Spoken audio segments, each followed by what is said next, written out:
Hi, folks. It's been a long day, and it's time for one of Aesop's funniest fables. Today, the frogs who requested a king.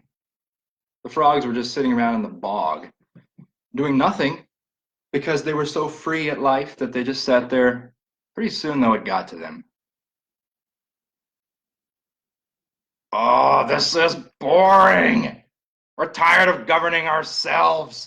And so the frogs went up to the god called Zeus and asked Zeus for a king.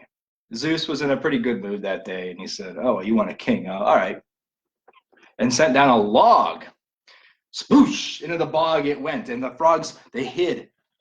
And they looked to see what it was going to do. That's their king. Oh, pretty soon they got closer, and one of them jumped up on the log.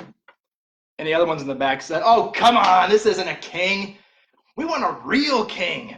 Someone that'll really do something memorable, something that'll really lead us, something we could look up to." So they asked for Zeus. They asked Zeus for another king. And they said, "Zeus, give us a real king." And Zeus was saying, "Okay, you want a real king this time? Oh, very well, fine." And he sent down a stork to that bog. And the stork stood right there, started without any hesitation, gobbling up every last frog.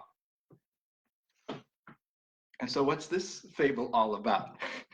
It's about it. I saw one interpretation that said, "Don't have kings." I don't think that's what this fable is talking about, folks. This is about discontent.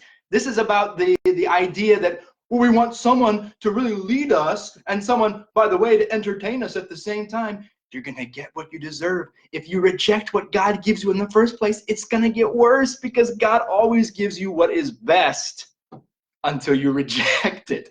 And so I think at one point, Martin Luther, of course, back in the 1500s, Martin Luther was writing about a congregation that was having a big tizzy about who's going to be their pastor. And they wanted a certain kind of guy.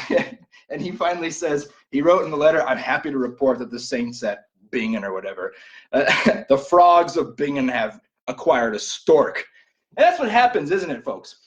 Here we are in a nice democratic country, and we get to pick the best. We get to pick the best of the best who will really serve what we're looking for in a leader. And look who we get. Look at the kinds of leaders we choose for ourselves. How does that make you feel? That's about all for today.